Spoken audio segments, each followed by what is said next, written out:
ദില്ലിയിലെ ചെങ്കോട്ടയ്ക്കടുത്ത് നടന്ന car bomb സ്ഫോടനത്തെ തുടർന്ന് ദില്ലിയിൽ നിന്നും പരിസര പ്രദേശങ്ങളിൽ നിന്നും പോലീസും ഭീകരവിരുദ്ധ സേനയും ചേർന്ന് അറസ്റ്റ് ചെയ്ത് അകത്തിട്ടിരിക്കുന്ന വൈറ്റ് കോളർ ഭീകരന്മാരിൽ ഭൂരിപക്ഷവും ദില്ലിക്ക് സമീപം ഫരീദാബാദിൽ പ്രവർത്തിച്ചുകൊണ്ടിരുന്ന അൽഫലാഹ് സർവകലാശാലയുമായി ബന്ധപ്പെട്ടിരുന്ന മെഡിക്കൽ ഡോക്ടർമാർ ആയിരുന്നതിനാൽ അങ്ങോട്ടേക്ക് അന്വേഷണം വ്യാപിപ്പിച്ച പോലീസ് സംഘത്തിന് യൂണിവേഴ്സിറ്റിയുടെ ലേബലിന്റെ മറവിൽ നടമാടിക്കൊണ്ടിരുന്ന അങ്ങേയറ്റം ദുരൂഹമായ ഇടപാടുകളുടെ വിശദാംശങ്ങളാണ് ഈ യൂണിവേഴ്സിറ്റിയിൽ നിന്ന് ഇപ്പോൾ കണ്ടെത്തിയിരിക്കുന്നത്. അതിന്റെ വെളിച്ചത്തിൽ അൽഫലാഹ് യൂണിവേഴ്സിറ്റിയുടെ സ്ഥാപകനും മുൻപ് സാമ്പത്തിക തട്ടിപ്പ് കേസുകളിൽ പലവട്ടം ജയിലിൽ കഴിഞ്ഞിട്ടുള്ള കുപ്രസിദ്ധനുമായ ജാവേദ് അഹമ്മദ് സിദ്ദീഖി എന്നയാളെ സുരക്ഷാ സേന അറസ്റ്റ് ചെയ്യുകയും ചെയ്തിട്ടുണ്ട്.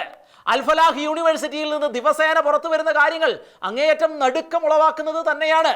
ഇപ്പോഴിതാ അൽഫലാഹ് യൂണിവേഴ്സിറ്റിയുടെ മതിൽക്കെട്ടിനുള്ളിലുള്ള 25 ഏക്കറിലെ ഭൂമിക്കടിയിൽ അതിശക്തമായ ഒരു നിർമ്മിതി കണ്ടെത്തിയിരിക്കുകയാണ് അന്വേഷണ സംഘം. നിർമ്മാണത്തിലിരിക്കുന്ന മദ്രസ എന്നാണ് ഇതിനെക്കുറിച്ച് അന്വേഷണ സംഘത്തോട് വെളിപ്പെടുത്തിയിരിക്കുന്നത്. ദില്ലിയിലും ഫരീദാബാദ് പ്രവിശ്യകളിലും ഏക്കർ കണക്കിന് തുറസായ സ്ഥലം മദ്രസ നിർമ്മിക്കാൻ ലഭിക്കുമെന്നിരിക്കെ കട്ടിയുള്ള മതിൽക്കെട്ടുകളോടെ ആരുടെയും ദൃഷ്ടികൾ പെട്ടെന്നൊന്നും എത്തിച്ചേരാത്ത വിധത്തിൽ ഇങ്ങനെ ഒരു മദ്രസ നിർമ്മിക്കുന്നത് എന്തിനാണ് എന്ന ചോദ്യം അങ്ങേയറ്റം അന്വേഷണ സംഘത്തിന് കടുത്ത ദുരൂഹതയാണ് ഉണ്ടാക്കിയിരിക്കുന്നത്. ഇപ്പോൾ ഇത് കൃത്യമായ തീവ്രവാദമെന്നും തന്നെയാണ് എന്നും തീവ്രവാദ പ്രവർത്തനങ്ങൾക്കായി സ്ഫോടക വസ്തുക്കൾ ഒളിപ്പിക്കാൻ നിർമ്മിച്ചതാണ് എന്നുമുള്ള നിഗമനത്തിൽ തന്നെയാണ് അന്വേഷണ സംഘം ഇപ്പോൾ എത്തിയിരിക്കുന്നത്. തീവ്രവാദികൾ ഇന്ത്യയിൽ നടത്താനിരുന്നത് ഹമാസ് മോഡൽ ആക്രമണമായിരുന്നു എന്നുള്ള വിവരങ്ങൾ അരക്കിട്ട് ഉറപ്പിക്കുന്ന വിധത്തിലാണ് ഭൂഗർഭ അറകൾ കണ്ടെത്തിയിരിക്കുന്നത്. ഈ നിർമ്മിതികൾക്കായി സർക്കാരിന്റെ പണവും വിനിയോഗിച്ചിട്ടുണ്ട് എന്നുള്ള വിവരങ്ങളും ഇപ്പോൾ പുറത്തു വരികയാണ്. അന്വേഷണം പുരോഗമിക്കുന്നതിന്റെ ഇടയിൽ കഴിഞ്ഞ ശനിയാഴ്ച കെട്ടിടത്തിന്റെ അസ്ഥിവാരത്തിന്റെ അടിയിൽ അസാധാരണമായ 4-5 അടി കനമുള്ള ഭിത്തികൾ ശ്രദ്ധയിൽപ്പെട്ടതിനെ തുടർന്ന് പോലീസ് അന്വേഷണം ആരംഭിച്ചപ്പോഴാണ് അങ്ങേയറ്റം ദുരൂഹമായി ഈ നിർമ്മാണ പ്രവർത്തനങ്ങൾ വ്യക്തമായത്. റെസിഡൻഷ്യലോ വിദ്യാഭ്യാസ ആവശ്യങ്ങൾക്കോ ഉള്ള കെട്ടിടങ്ങൾക്ക് എടുക്കുന്ന സാധാരണ അളവിനേക്കാൾ 9 ഇഞ്ച് കനമുള്ള മതിലുകളാണ് ഇവിടെ കണ്ടത്. ഇത്രയും വലിയ ബലപ്പെടുത്തലിന് പിന്നിലെ ഉദ്ദേശമാണ് ദുരൂഹമായിരിക്കുന്നത്. അന്വേഷണ ഏജൻസികൾ സ്ഥലം സന്ദർശിക്കുകയും സമീപവാസികളെ ചോദ്യം ചെയ്യുകയും ചെയ്തുവെങ്കിലും അവരിൽ നിന്ന് വിവരങ്ങളൊന്നും ലഭിച്ചില്ല.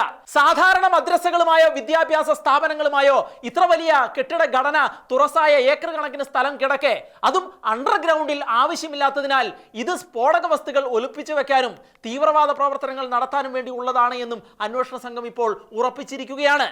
ഇവിടുത്തെ ഭീകരബന്ധം വ്യക്തമാക്കുന്ന ഒരു പ്രധാനപ്പെട്ട കാര്യം ദില്ലി ചെങ്കോട്ട സ്ഫോടനത്തിലെ കൂട്ടുപ്രതിയായ ഡോക്ടർ മുസമ്മിലിന് മുൻപ് മുറി വാടകയ്ക്ക് നൽകിയിരുന്ന മൗലവി ഇഷ്തിഖാഖിന്റെ പേരിലാണ് ഈ മദ്രസ പ്രോപ്പർട്ടി രജിസ്റ്റർ ചെയ്തിരിക്കുന്നത്.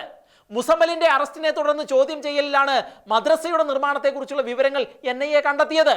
ഇതോടെ കടുത്ത ദുരൂഹതകൾക്കപ്പുറത്ത് അൽഫലാഹ് യൂണിവേഴ്സിറ്റി ഒരു തീവ്രവാദ കേന്ദ്രമായി മാറിയെന്നും നവംബർ 10 ന്യൂഡൽഹിയിൽ നടന്ന സ്ഫോടനത്തിൽ അൽഫലാഹ് സർവകലാശാലയിലെ കൂടുതൽ ഡോക്ടർമാർക്ക് പങ്കുണ്ട് എന്നാണ് അന്വേഷണ സംഘം ഇപ്പോൾ സംശയിക്കുന്നത്. ഫരീദാബാദിലെ അൽഫലാഹ് സർവകലാശാലയുടെ 17-ാം നമ്പർ കെട്ടിടം ഭീകരന്മാരായ ഡോക്ടർമാരുടെ താവളമായിരുന്നു. ഇവിടെ താമസിക്കുമ്പോഴാണ് ചെങ്കോട്ട ഭീകരാക്രമണത്തിലെ മുഖ്യപ്രതിയായ ഡോക്ടർ ഉമർ നബി ചാവേറായി പൊട്ടിത്തെറിച്ചത്. ഫരീദാബാദിൽ നിന്ന് പിടിയിലായ ഡോക്ടർ മുസമ്മലിന്റെ ഉടമസ്ഥതയിലുള്ള 13-ാം നമ്പർ മുറി അമോണിയം നൈട്രേറ്റും ഓക്സൈഡും ഉപയോഗിച്ച് രാസവസ്തുക്കൾ കലർത്താനും സ്ഫോടക വസ്തുക്കൾ തയ്യാറാക്കാനും ഉപയോഗിച്ചിരുന്നു. അത് വ്യക്തമാക്കുന്ന ഡയറി കുറിപ്പുകളും കോഡ് ഭാഷാ പ്രയോഗങ്ങളും അന്വേഷണ സംഘത്തിന് ലഭിക്കുകയും ചെയ്തു. ഏതായാലും ഇവിടെ ജോലി ചെയ്തു എന്നതിനപ്പുറത്ത് ഈ തീവ്രവാദികളുമായി സർവകലാശാലയ്ക്ക് വിശേഷിച്ച് ബന്ധമൊന്നുമില്ല എന്ന് പറഞ്ഞുകൊണ്ട് ഉത്തരവാദിത്തപ്പെട്ട ചിലർ രംഗത്ത് വന്നിട്ടുണ്ടെങ്കിലും അന്വേഷണ സംഘം അതൊന്നും മുഖവിലയ്ക്ക് എടുത്തിട്ടില്ല എന്നാണ് റിപ്പോർട്ടുകൾ. കൂട്ടത്തിലുള്ള 10-ലേറെ ഡോക്ടർമാരെ ഇനിയും കണ്ടെത്താനായിട്ടില്ല എന്നത് ദുരൂഹത വർദ്ധിപ്പിക്കുകയാണ്. ഈ കൂട്ടത്തിൽ പിടിയിലായ ഏക പെൺ തീവ്രവാദിനി ഷഹീൻ ഷാഹിദിൻ്റേത് എന്ന് കരുതപ്പെടുന്ന ഒരു കാർ സർവകലാശാല ക്യാമ്പസിൽ കണ്ടെത്തിയിരുന്നു. ഹരിയാനയിലെ ഫരീദാബാദിലുള്ള അൽഫലാഹ് സർവകലാശാലയുടെ അംഗത്വം association of Indian university suspend ചെയ്തു.